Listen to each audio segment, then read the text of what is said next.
नमस्कार दोस्तों। भारत एक बहुत ही ज़्यादा विविधताओं वाला देश है और ये विविधता ना केवल हमारे देश के लोगों में बल्कि हमारे देश की संस्कृति में भी देखने को मिलती है, हमारे देश की जलवायु प्रणाली में भी देखने को मिलती है। ये जो विविधता है, वो हमें ये दर्शाती है कि जब हमारे देश का एक हिस्सा सूखे से प्रभावित रहता है, तो हमारे देश का दूसरा हिस्सा बाढ़ से प्रभावित रहता है। हमारे देश का एक हिस्सा जहाँ पे बहुत ज़्यादा ठंड पड़ती है, तो हमारे देश का एक ऐसा हिस्सा भी है, जहाँ पे लोग बहुत ज़्यादा गर्मी से परेशान रहते हैं। तो इस जलवायु विविधता में एक बहुत ही महत्वपूर्ण भूमिका निभाता है पश्चिमी विक्षोभ, जो भारत में शीतकालीन वर्षा का कारण बनता है। तो दोस्तों, आज के सेशन में हम इस पश्चिमी विक्षोभ के बारे में बात करेंगे, जिसकी वजह से हाल ही में आपको 1 या 2 दिन पहले दिल्ली में भी बारिश देखने को मिली और सुबह-सुबह अचानक से बारिश होनी शुरू हो गई। तो इस बारिश के पीछे की सबसे बड़ी वजह यही वेस्टर्न डिस्टर्बेंस था, पश्चिमी विक्षोभ था। तो आज के सेशन में हम पश्चिमी विक्षोभ के बारे में समझेंगे कि ये क्या है, इसका निर्माण कैसे होता है, इसके अलावा इसके भारत की अर्थव्यवस्था पे, भारत के मौसम प्रणाली पे क्या-क्या प्रभाव पड़ते हैं। तो आई एम योर दोस्त Rahul Sharma and I welcome you all to Rahul Sharma education. दोस्तों, सबसे पहले हम बात करते हैं कि वेस्टर्न डिस्टर्बेंस क्या है। लेकिन उससे पहले अगर आपने वीडियो को लाइक नहीं किया है तो लाइक कर दीजिए, चैनल को सब्सक्राइब नहीं किया है तो सब्सक्राइब कर लीजिए। देखिए, इंडियन मेट्रोलॉजिकल डिपार्टमेंट के अनुसार वेस्टर्न डिस्टर्बेंस एक एक्स्ट्रा ट्रॉपिकल तूफान है। इसको समझिए आप, एक्स्ट्रा ट्रॉपिकल तूफान क्या होते हैं? तो हमारे देश में, माफ कीजिएगा, हमारे पृथ्वी पे आपको कई सारे तापमान के कटिबंध देखने को मिलते हैं। जो कर्क रेखा है और जो मकर रेखा है, इन दोनों के बीच के कटिबंध को हम कहते हैं उष्ण कटिबंध। फिर उसके बाद कर्क रेखा यानी ट्रॉपिक ऑफ कैंसर, और उसके बाद जो 66.5 डिग्री का जो हमारा लैटिट्यूड है, इसके बीच के जो जोन को हम कहते हैं शीतोष्ण कटिबंध। ठीक है, इसको हम कहते हैं टेम्परेट जोन। तो इसे टेम्परेट जोन में बनने वाला यानी 23.5 डिग्री से लेके 66.5 डिग्री के बीच के जोन में बनने वाले तूफान को, चक्रवात को हम एक्स्ट्रा ट्रॉपिकल कहते हैं, जो हमारे ट्रॉपिक्स में नहीं बनता। यानी 23.5 डिग्री नॉर्थ से 23.5 डिग्री साउथ के बीच में नहीं बनता, उससे ऊपर वाले अक्षांशों में बनता है। तो वेस्टर्न डिस्टर्बेंस भी एक शीतोष्ण चक्रवात है, एक्स्ट्रा ट्रॉपिकल तूफान है, जो भूमध्य सागर क्षेत्र में बनता है। और चूंकि जो हमारे टेम्परेट जोन है पृथ्वी के, वहां पे पछुआ पवनें चलती है पश्चिम से पूरब की तरफ। तो इन्हीं पछुआ पवनों के साथ, इन्हीं पश्चिमी पवनों के साथ ये जो तूफान है वो पूरब के साथ बढ़ते हैं और भारत में शीतकालीन वर्षा कराते हैं। अब आपको ये समझना पड़ेगा कि हमारे देश में, माफ कीजिएगा, हमारी पृथ्वी के ऊपर जो भी ताप कटिबंध है और जो भी दाब कटिबंध है, ये दाब कटिबंध और ताप कटिबंध सूर्य की गति के साथ गति करते रहते हैं। अगर सूर्य उत्तरायण होता है तो ये ताप कटिबंध और दाब कटिबंध उत्तर की तरफ खिसक जाते हैं। अगर सूर्य दक्षिण की तरफ आता है तो ये दाब कटिबंध और ताप कटिबंध दक्षिण की तरफ खिसक जाते हैं। और इसी की वजह से जो भूमध्य सागर का चक्रवात होता है, वो चक्रवात सर्दी के महीनों में भारत तक पहुंच पाता है।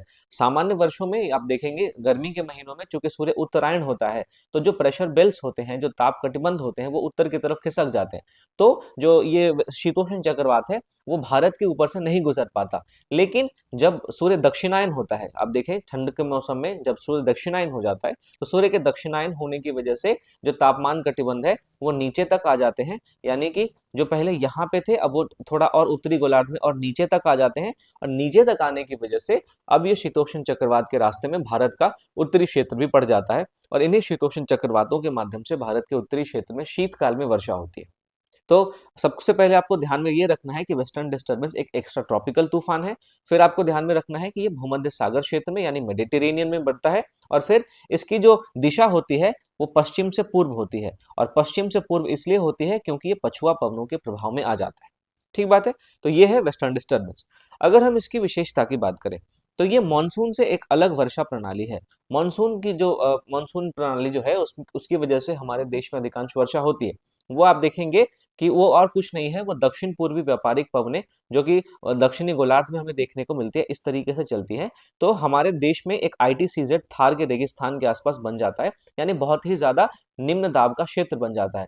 तो इस निम्न दाब के क्षेत्र को भरने के लिए ये दक्षिण पूर्वी व्यापारिक पवनें अरब सागर से होते हुए विषुवत रेखा को पार करती हैं। और फिर विषुवत रेखा को पार करते हुए अरब सागर से होते हुए हमारे देश में वर्षा करवाती है। तो ये मॉनसून प्रणाली से अलग प्रणाली है।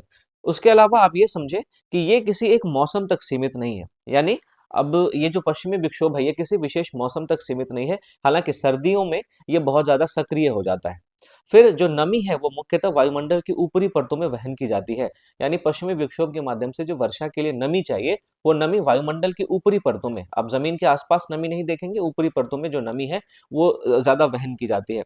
साथ ही साथ ये जो ऐसे शीतोष्ण चक्रवात हैं जो कि विश्व के कई और दूसरे भागों में भी एक्स्ट्रा ट्रॉपिकल तूफान के रूप में पाए जाते हैं।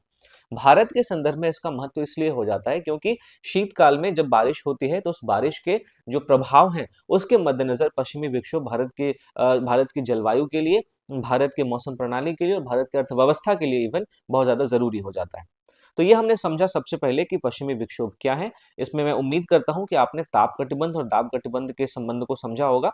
एक बार फिर से मैं आपको बता दूं कि पृथ्वी पे तीन ताप कटिबंध होते हैं। एक होता है उष्ण कटिबंध, जो आप देखें 23.5 डिग्री नॉर्थ से लेके 23.5 डिग्री साउथ तक का जो कटिबंध होता है हम उसको उष्ण कटिबंध कहते हैं। इंग्लिश में हम इसको टॉरिड जोन कहते हैं। फिर 23.5 डिग्री से 66.5 डिग्री के बीच के जोन को हम टेम्परेट जोन कहते हैं, यानी शीतोष्ण कटिबंध कहते हैं। ये आप देखें तो इसमें ज्यादा गर्मी नहीं होती, ज्यादा ठंडी नहीं होती, और जो ऊपरी अक्षांश होते हैं वहां पे थोड़ी ज्यादा ठंडी देखने को मिलेगी। और 66.5 डिग्री से लेके जो 90 डिग्री तक का अक्षांश होता है हम इसको फ्रिजिड जोन कहते हैं, या फिर हम इसको शीत कटिबंध कहते हैं। तो ये तीन तरीके के ताप कटिबंध हमारे पृथ्वी पे पाए जाते हैं। तो जो एक्स्ट्रा ट्रॉपिकल तूफान होते हैं वो इसे टेम्परेट जोन में यानी शीतोष्ण कटिबंध में बनते हैं, और वेस्टर्न डिस्टर्बेंस यानी पश्चिमी विक्षोभ भी एक शीतोष्ण चक्रवात का ही रूप है। अब हम बात करते हैं कि इस पश्चिमी विक्षोभ की प्रमुख विशेषताएं क्या क्या होती है। अगर हम इसकी प्रकृति की बात करें दोस्तों, तो निम्न दाब प्रणाली होती है, क्योंकि निम्न दाब प्रणाली होने के बाद ही किसी भी चक्रवात का निर्माण होता है। ये मैंने आपको ज्योग्राफी में भी पढ़ाया है। जैसे अगर यहाँ पे निम्न दाब की प्रणाली है तो जाहिर सी बात है चारों तरफ से इसको भरने के लिए हवाएं आएंगी, और जब हवाएं आएंगी तो कोरियोलिस बल के प्रभाव के कारण ऐसे वृत्तीय रूप से गति करने लगती है।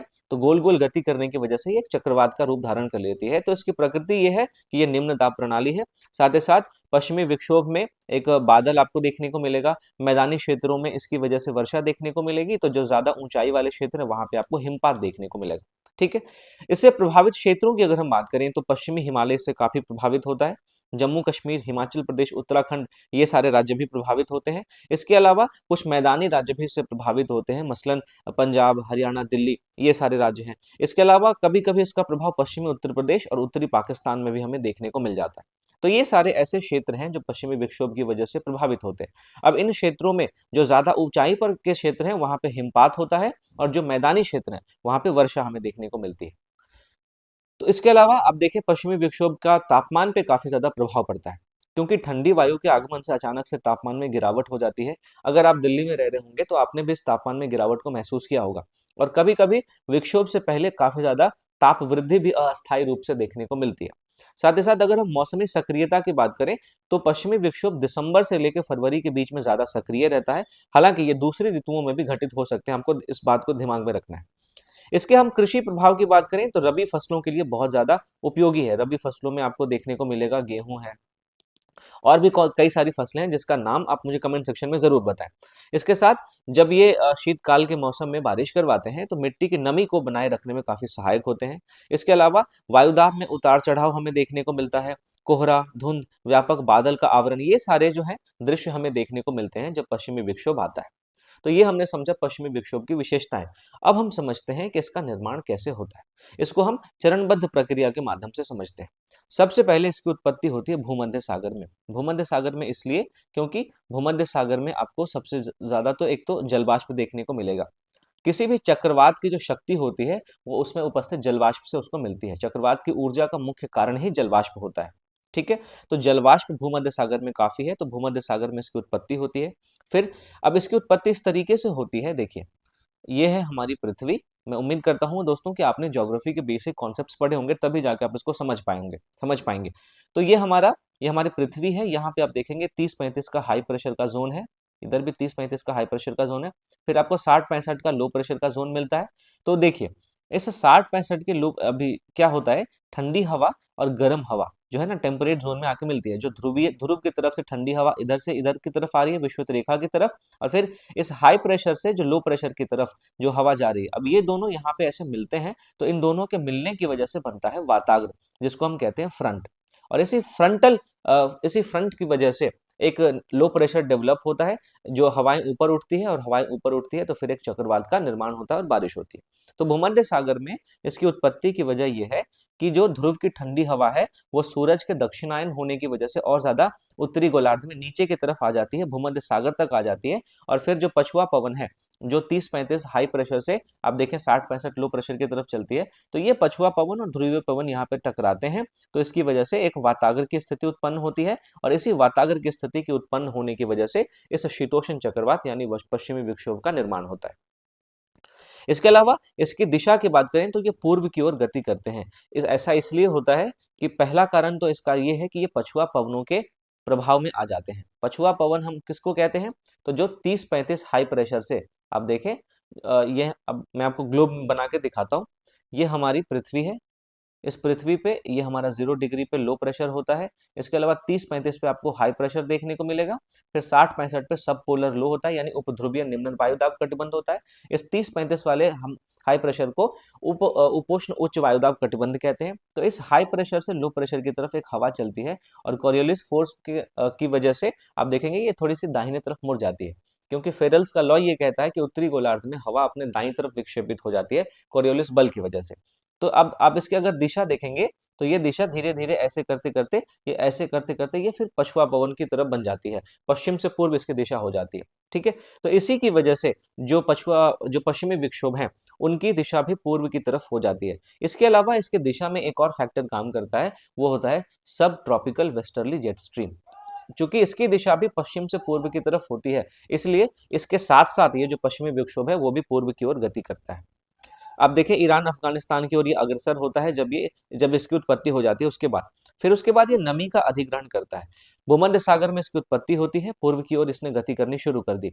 गति करते हुए जब ये फारस की खाड़ी और अरब सागर तक पहुंचता है तो वहां से और ज्यादा नमी लेता है, जिसकी वजह से जो निम्न दाब प्रणाली है उसकी तीव्रता में और ज्यादा वृद्धि हो जाती है, यानी कि जो चक्रवात है वो और ज्यादा मजबूत हो जाता है, उसको और ज्यादा ऊर्जा मिल जाती है जलवाष्प के रूप में इन दोनों खाड़ियों से, एक अरब सागर से और दूसरा फारस की खाड़ी से। फिर जब ये बहुत ज्यादा मजबूत हो जाता है तो आगे आके हिमालय से टकराता है। अब चूंकि हिमालय एक बहुत लंबी पर्वत श्रृंखला है, बहुत ऊंची पर्वत श्रृंखला है, तो हिमालय में पर्वतीय अवरोध की वजह से आप देखें कि ओरोग्राफिक वर्षा यानी कि पर्वतीय वर्षा होती है। ओरोग्राफिक रेनफॉल कहने का मतलब किसी पहाड़ या किसी ऊंचे स्थान से टकरा के जब नमी युक्त हवा ऐसे आ रही है तो इसके सहारे ऐसे ऊपर उठती है, और ऊपर उठने पे तापमान की कमी होती है, और तापमान की कमी की वजह से जब संघनन होता है तो जो जलवाष्प इस हवा में पहले से था उस जलवाष्प का हम देखते हैं बारिश के रूप में वो नीचे आ जाती है ना, जलवाष्प के संघनन के बाद वो बारिश के रूप में नीचे आ जाती है।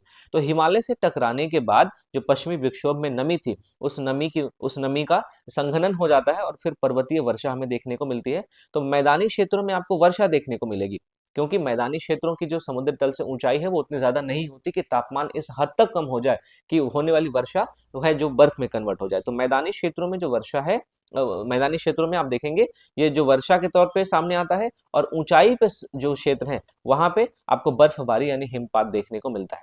इसके बाद हिमालय से टकराने के बाद वर्षा करवा दिया, हिमपात करवा दिया, फिर उसके बाद नेपाल और बांग्लादेश की तरफ बढ़ते हुए ये कमजोर हो जाता है और अंततः समाप्त हो जाता है। तो ये 5 चरणों से होकर गुजरता है। पहले इसकी उत्पत्ति हुई, फिर इसने गति करनी शुरू की पूर्व की तरफ, फिर रास्ते में इसको मिलता है फारस की खाड़ी और अरब सागर, उसमें से और ज्यादा नमी लेता है, और फिर और ज्यादा नमी लेने के बाद हिमालय से टकराता है। तो इसका जो दक्षिणी खंड है वो दक्षिणी खंड भारत में आ जाता है, और भारत के जो पर्वतीय राज्य हैं, जो कुछ मैदानी राज्य हैं, वहां पे वर्षा और हिमपात करवाता है, और फिर अंततः नेपाल और बांग्लादेश की तरफ बढ़ते हुए कमजोर होकर समाप्त हो जाता है। तो ये 5 चरण हैं, इसको आपको ध्यान में रखना है जिस तरीके से पश्चिमी विक्षोभ का निर्माण और उसका क्षय होता है। अब हम समझते हैं दोस्तों, अब देखिए, अब इस तस्वीर से समझ लिए यहाँ पे भूमध्य सागर की स्थिति में इसकी उत्पत्ति हुई इसकी, फिर ये धीरे धीरे आगे बढ़ता है, यहाँ पे फारस की खाड़ी से थोड़ा सा जल लिया, फिर आगे आता है, अब देखें यहाँ पे फारस की खाड़ी से अरब सागर से थोड़ा सा नमी लेता है, और फिर भारत में ये वर्षा करता है, और अंततः जाके ये आगे बढ़ के नेपाल और बांग्लादेश के आसपास समाप्त हो जाता है। तो पश्चिमी विक्षोभ दोस्तों हमारे देश के लिए बहुत ही ज्यादा महत्वपूर्ण हो जाता है, क्योंकि सबसे पहले इसकी जलवायु और मौसम में भूमिका बहुत महत्वपूर्ण होती है। उत्तर भारत की शीतकालीन वर्षा का प्रमुख स्रोत यही है। इसके अलावा कोल्ड वेव की जब स्थिति उत्पन्न होती है इसकी वजह से, क्योंकि जब बारिश होती है शीतकाल में तो तापमान में बहुत ज्यादा गिरावट आ जाती है। तो तापमान में गिरावट की वजह से कोल्ड वेव की स्थिति उत्पन्न हो जाती है, और जब कोल्ड वेव की स्थिति उत्पन्न होती है तो जो हिमालयी हिमनद हैं उनका निर्माण ज्यादा अच्छे से होता है। और यही हिमनद हमारे देश में नदियों के स्रोत हैं, आपको ध्यान में रखना चाहिए। तो जो हम नदियों जो कि हमारे लिए बहुत ज्यादा महत्वपूर्ण होती हैं, नदियां जो कि हमारे सभ्यताओं के पालने के रूप में काम करती है, उन नदियों को जल इन्हीं हिमनदों से मिलता है, और इन्हीं हिमनदों का संरक्षण करने का काम ये पश्चिमी विक्षोभ करता है। इसलिए पश्चिमी विक्षोभ जलवायु और मौसम के संदर्भ में काफी महत्वपूर्ण हो जाता है। फिर उसके अलावा इसका कृषि में भी काफी महत्व है, क्योंकि जो शीतकालीन वर्षा होती है वो कई सारे फसलों के लिए बहुत जरूरी होती है। उदाहरण के तौर पे गेहूं है, जौ है, सरसों है, ये सारे रबी फसलें हैं। तो इन रबी फसलों के लिए ये वर्षा बहुत ज्यादा महत्वपूर्ण होती है। अब इस वर्षा की वजह से फिर सिंचाई पर निर्भरता भी हमारी कम होती है, जो मिट्टी की नमी है उसमें वृद्धि होती है, मिट्टी की उत्पादकता में भी वृद्धि होती है। तो कृषि के संदर्भ में भी इसका काफी महत्व है। इसके अलावा जल संसाधन प्रबंधन में भी ये महत्वपूर्ण भूमिका निभाता है, क्योंकि हिमालय में जब हिमपात होता है तो जो ग्रीष्मकालीन हिमनद है उन वो पिघलते हैं, और उनके पिघलने से बहुत सारी नदियों का जो प्रवाह है वो 12 मासी सुनिश्चित हो पाता है। गंगा नदी है, सिंधु नदी है, इन नदियों में 12 मास जो है वो जल मिलता रहता है। और इन नदियों के फायदे मुझे आपको बताने की जरूरत नहीं है। ये नदियां हमारे लिए किस तरीके से प्राचीन काल से ही अपना महत्व को बनाए रखे हुए, ये आपको समझने की बात है। फिर उसके बाद जब वर्षा होगी तो जाहिर सी बात है भूजल और जलाशयों का पुनर्भरण भी होगा। तो जो जल की जो कमी की समस्या है हम उससे भी ढंग से थोड़ा सा निपट पाएंगे। तो ये इसका महत्व है दोस्तों, आपको ध्यान में रखना है। अब इसके प्रभाव की बात करते हैं। तो मौसम और मानसून पे इसका प्रभाव ये पड़ता है कि तापमान ढाल में परिवर्तन हो जाता है और मानसून में देरी होती है। ठीक बात है। तापमान में कमी आ जाने की वजह से जो निम्न दाब है वो उतना ज्यादा मजबूत नहीं रह पाता। ठीक है, तो मानसून में देरी होती है। इसके अलावा जेट स्ट्रीम की स्थिति भी प्रभावित होती है। प्री मानसून वर्षा में आपको वृद्धि देखने को मिलेगी, जो ओलावृष्टि है वो आपको देखने को मिलेगी, साथ ही साथ गरज और तूफान भी आपको देखने को मिलेगा। तो इसका प्रभाव मौसम और मानसून पर इस तरीके से पड़ता है। कृषि पर इसके दो तरीके के प्रभाव होते हैं, एक सकारात्मक और एक नकारात्मक। सकारात्मक प्रभाव की बात करें तो मिट्टी की नमी का संरक्षण होता है, कुछ कीट रोगों में कमी आती है। इसके अलावा नकारात्मक की हम बात करें तो जब असामयिक वर्षा हो जाती है तो उससे हमारे फसल को भी नुकसान हो जाता है। कभी कभी आप देखें तो हाल के कुछ वर्षों में इसमें जो इसके पैटर्न में जो बदलाव आए हैं उसकी वजह से फसल को काफी ज्यादा क्षति हुई, क्योंकि बेमौसम बारिश हो जाने की वजह से तैयार फसल को भी काफी नुकसान होता है। इसके अलावा ओलावृष्टि जब होती है इसकी वजह से तो फल और सब्जियों को काफी नुकसान होता है। और ओलावृष्टि की वजह से जब मौसम बहुत ज्यादा कठिन हो जाता है तो बुआई में भी विलंब होने हमें देखने को मिलता है। साथ ही साथ जल संसाधनों पर भी इसके दो तरीके के प्रभाव हैं। सकारात्मक प्रभाव की बात करें तो जलाशय और भूजल का रिचार्ज हो जाता है। जाहिर सी बात है जब वर्षा होगी तो जलाशय में फिर से जल भरेंगे, जो हमारा ग्राउंड वाटर है वो भी रिचार्ज हो जाएगा। ग्रीष्मकालीन नदी का प्रवाह सुनिश्चित होता है, क्योंकि इसके द्वारा जो हिमनद है उन हिमनदों का संरक्षण किया जाता है, और इन हिमनदों के पिघलने से ही हमारे देश की नदियों में जल जाता है, जो कि हिमालयी नदियां हैं। लेकिन इसका नकारात्मक प्रभाव भी है। अगर कभी बहुत ज्यादा हिमपात हो जाए और इन हिमपात का पिघला हो जाए तो फिर इससे हमें फ्लैश फ्लड हमें पहाड़ी इलाकों में देखने को मिलते हैं। जब बहुत ज्यादा हिमनद जम जाते हैं तो उसके पिघलने से नदियों में बाढ़ आने का भी जोखिम बढ़ जाता है। तो इस तरीके के ये सारे प्रभाव हैं जो कि पश्चिमी विक्षोभ से संबंधित है, और इसको आपको ध्यान में रखना है। अब हाल के कुछ दशकों में आप देखें तो जलवायु परिवर्तन एक बहुत बड़ी समस्या के रूप में उभरा है। जलवायु परिवर्तन ने हमारे जीवन के हर एक आयामों को प्रभावित किया है। तो जो जलवायु है उस पर भी जलवायु परिवर्तन का प्रभाव होता है, पश्चिमी विक्षोभ पर भी जलवायु परिवर्तन का प्रभाव हमें देखने को मिलता है। पहला प्रभाव तो इसकी इंटेंसिटी में वृद्धि के तौर पे हमें देखने को मिलता है। हो ये रहा है कि जलवायु परिवर्तन के कारण जो भूमध्य सागर है, कैस्पियन सागर है, पश्चिम एशिया, उसका तापमान बढ़ रहा है। अब तापमान बढ़ने की वजह से वाष्पीकरण ज्यादा होगा, और वाष्पीकरण जब ज्यादा होगा तो हवा में नमी जो है वो ज्यादा आएगी, और जब नमी ज्यादा आएगी तो अत्यधिक वर्षा होगी, अत्यधिक बर्फबारी होगी। इसके अलावा कभी कभी बादल फटने जैसी घटनाएं भी हमें देखने को मिल सकती है हिमाचल और उत्तराखंड जैसे राज्यों में। तो जलवायु परिवर्तन का जो प्रभाव पश्चिमी विक्षोभ पर पहला ये है कि उसकी इंटेंसिटी में काफी वृद्धि हो गई है, क्योंकि जलवायु परिवर्तन की वजह से जब ग्लोबल वार्मिंग होती है तो ग्लोबल वार्मिंग की वजह से तापमान में वृद्धि होती है और उससे वाष्पीकरण बढ़ता है। और चूंकि चक्रवातों की ऊर्जा का मुख्य स्रोत है नमी यानी जलवाष्प, तो वही जलवाष्प अगर उस हवा में बढ़ जाएगा तो तापमान जो चक्रवात है वो और ज्यादा प्रचंड हो जाएंगे। ठीक है। दूसरा प्रभाव आपको ये देखने को मिलेगा कि जलवायु परिवर्तन की वजह से पश्चिमी विक्षोभ की आवृत्ति में और इसके समय में एक अनिश्चितता सी आ गई है। पहले हमें ये देखने को मिलता था कि दिसंबर और मार्च तक ये पश्चिमी विक्षोभ सीमित रहते थे। अब इनका फैलाव अक्टूबर से लेकर अप्रैल तक हो चुका है। कुछ वर्षों में देखेंगे आपके बहुत ज़्यादा वेस्टर्न डिस्टर्बेंस देखने को मिलेगा, तो कुछ वर्षों में ये लगभग अब्सेंट हो जाती है, अनुपस्थित हो जाती हैं। आपको शीतकाल में बारिश ही नहीं देखने को मिलती। अब इसका परिणाम ये होता है कि हमारे देश में जो कृषि योजना है, वो बाधित हो जाती है, क्योंकि अभी भी भारत की कृषि में जो सिंचाई का अधिकांश भाग है, वो वर्षा से पूरा होता है ना? इसके अलावा जब इसके समय में अनिश्चितता आएगी, इसकी आवृत्ति में अनिश्चितता आएगी, तो मौसम का पूर्वानुमान लगाना भी कठिन हो जाता है। तो इससे आप देखें, मौसम के पूर्वानुमान में कठिनाई की वजह से हमारा जो एविएशन सेक्टर है, उस एविएशन सेक्टर में भी हमें थोड़ी-सी परेशानी का सामना करना पड़ सकता है।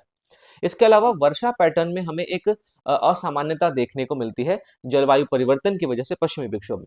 पहले हल्की से मध्यम बारिश होती थी और विस्तृत विस्तृत क्षेत्र में, बड़े क्षेत्र में वर्षा होती थी। अब क्या देखते हैं कि अल्प अवधि में ही तीव्र वर्षा हो जाती है। जो शहरी बाढ़ है, वो इसकी वजह से इसका एक और समस्या बढ़ गए हैं, जिसको आप दिल्ली और चंडीगढ़ जैसे क्षेत्रों में देख सकते हैं। फिर साथ ही साथ चूंकि इसमें नमी ज्यादा बढ़ गई है, तो ओलावृष्टि भी बहुत ज्यादा होने लग गई है। अब इसका मुख्य कारण ये है दोस्तों, कि वायुमंडल की नमी धारण जो क्षमता है, वो बढ़ जाती है ना? अब बढ़ने की वजह से जब उसमें नमी ज़्यादा जाएगी, तो नमी ही ऊर्जा का मुख्य स्रोत है चक्रवात की, मैंने आपको बार-बार बताया। तो इसकी वजह से जो चक्रवात है, वो और ज़्यादा प्रचंड हो जाते हैं और ज़्यादा मजबूत हो जाते हैं।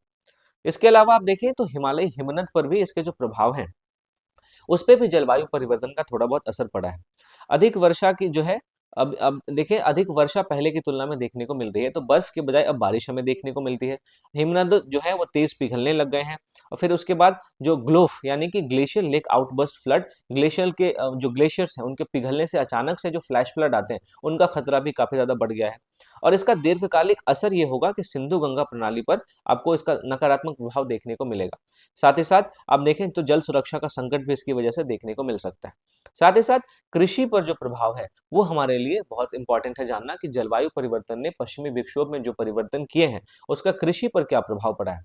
तो सकारात्मक प्रभाव में तो हमने देखा कि जब वर्षा जो होती है शीतकाल में, वो रबी फसलों के लिए काफी लाभकारी है। लेकिन नकारात्मक प्रभाव में ये देखते हैं कि ये वर्षा कभी-कभी बहुत ही असमय हो जाती है। तो असमय भारी वर्षा की वजह से फसलों को नुकसान भी पहुँचता है। इसके अलावा फसल गिरना जैसी समस्याएँ देखने को मिलती है, और इससे हमारे देश में उत्पादन में अस्थिरता आ जाती है, और जो अंततः हमारे देश में खाद्य सुरक्षा को प्रभावित करता है।